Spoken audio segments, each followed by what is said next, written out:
Assalamualaikum warahmatullahi wabarakatuh. Ketemu lagi di Kebun Tero channel yang membagikan tips-tips seputar merpati dan serba-serbinya. Malam ini saya akan mencoba membahas burung yang ini khususnya untuk burung rumahan ya.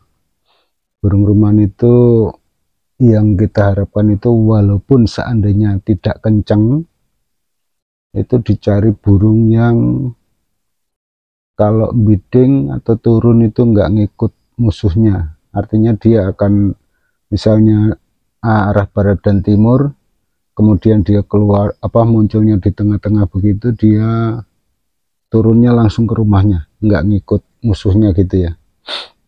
Itu walaupun nggak kenceng biasanya cukup handal untuk bermain tomprang.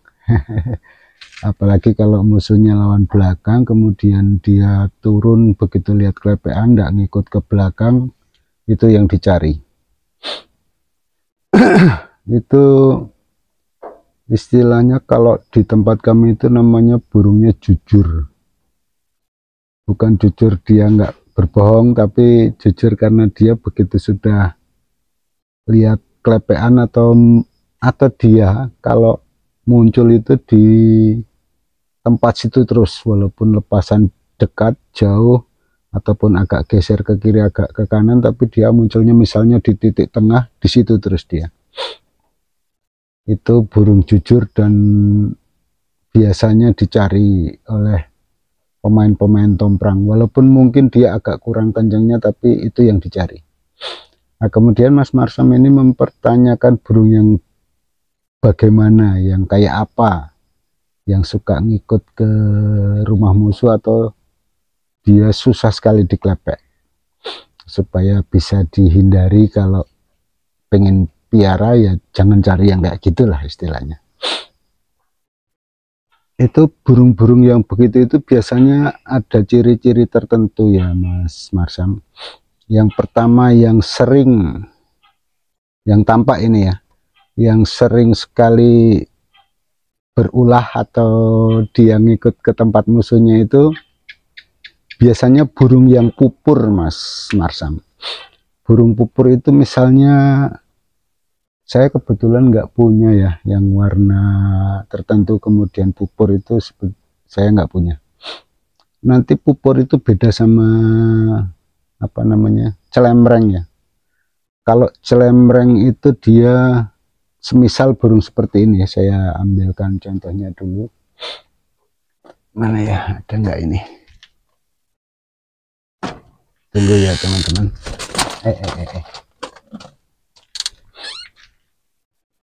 Biasanya peristilahan untuk celemreng itu warna merah atau coklat. Nah, kemudian ini bulunya di daerah muka ini ada putih-putihnya, mungkin beberapa ya, tapi bulu itu jelas putih. Artinya kalau dicabut itu memang bulu putih. Kalau celemreng itu kadang ada yang suka ngikut ke tempat musuh, tapi ada juga yang enggak. Dan biasanya kalau burung celemreng itu juga kencang, karena merah terus ada putih-putihnya di muka. Nah, ini pembicaraan yang sekarang ini kan yang pupur ya. Kalau pupur itu di mukanya itu seolah-olah kayak orang berbedak ya, kayak memakai bedak begitu. Dia bukan warna bulu putih, tapi dia seperti semburat putih, sapuan putih gitu ya. Misalnya ini warna tritis ya, nah ini agak putih di muka, ini kiri kanan agak putih. Dia biasanya agak lebar, hampir semuka inilah. Satu muka ini dia kayak semburat putih, kayak sapuan putih gitu, agak putih, lebih putih atau lebih terang dari yang daerah-daerah sini. Jadi putihnya cuma di muka itu, tapi dia bukan bulu putih, tapi bulunya memang agak pudar ke arah putih akhirnya ya. Sayang saya nggak ada ya burungnya. Pokoknya teman-teman lihat aja, kalau dicabut, seandainya dicabut atau tercabut itu bulu itu bukan warna putih sebenarnya, tapi cuma kayak semburat putih gitu aja, dia bukan warna putih asli. Biasanya itu kalau pupur itu di semua burung. Kalau celembreng itu biasanya cuma di warna coklat, atau kalau di tempat saya itu istilahnya warna merah. Nah, kalau warna-warna lain itu nggak dibilang celembreng, tapi mungkin apa ya, kayak peletik gitu ya. Tapi kalau yang saya maksudkan ini memang bulunya bukan warna putih, tapi semburat putih. Dia lebih terang daripada di daerah lain-lainnya. Terutama ini cuma di muka sini yang terang ya. Di seputaran mata, di daerah kepala, bagian muka lah. Itu biasanya sering gimana ya, mentalnya kurang bagus. Dia suka ngikut gandengannya. Kalau gandengannya belum bidding, dia belum bidding.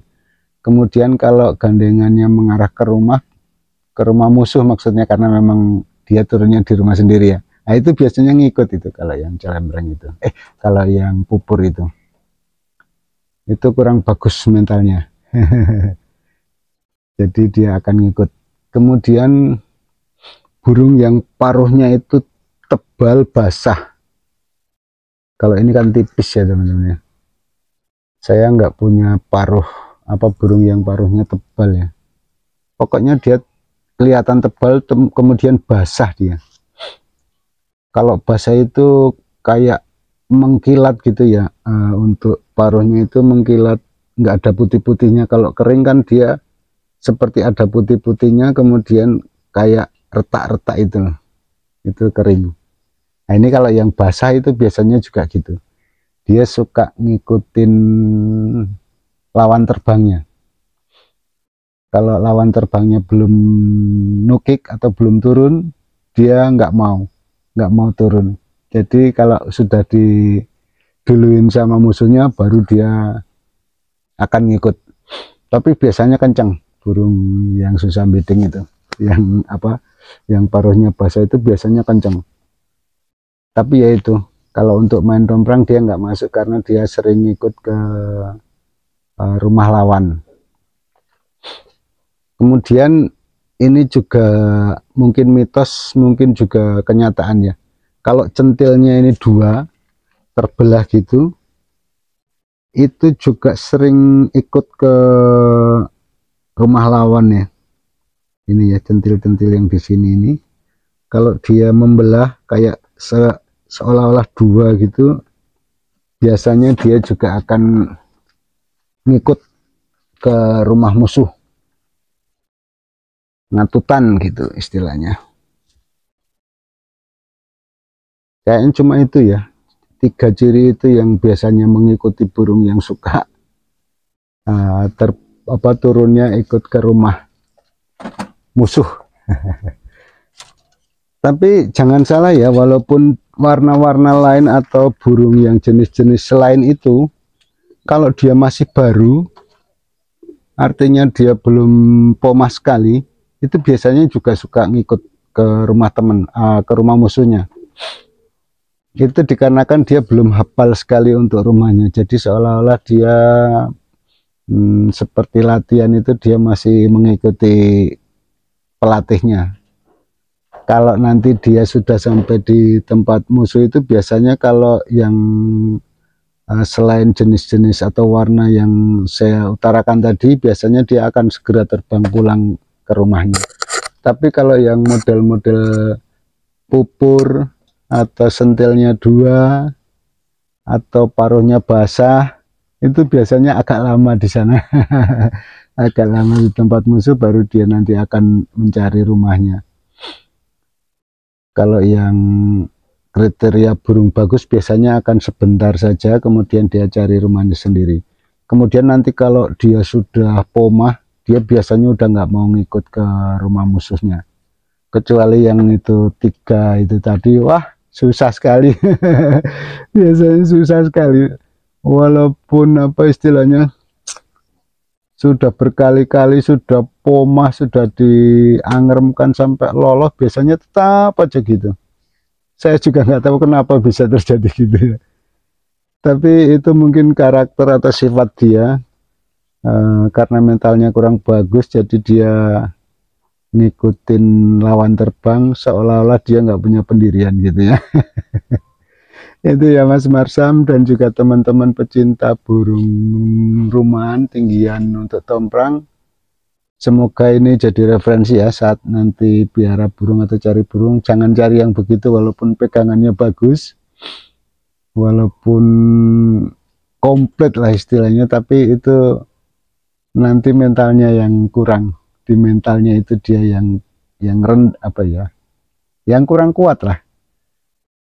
Dia selalu ngikut gandengannya terus, walaupun gandengannya itu nanti nggak kenceng, dia lebih kenceng, tapi ya turunnya ke rumah temen, ke rumah musuh, kan jadi gimana ya, nggak menang kan. Itu ya Mas Marsam dan juga teman-teman sekalian, coba hindari burung-burung yang saya sebutkan tadi, yang 3 jenis itu, supaya permainannya tambah asik. Oke, akhir kata saya ucapkan terima kasih. Wassalamualaikum warahmatullahi wabarakatuh.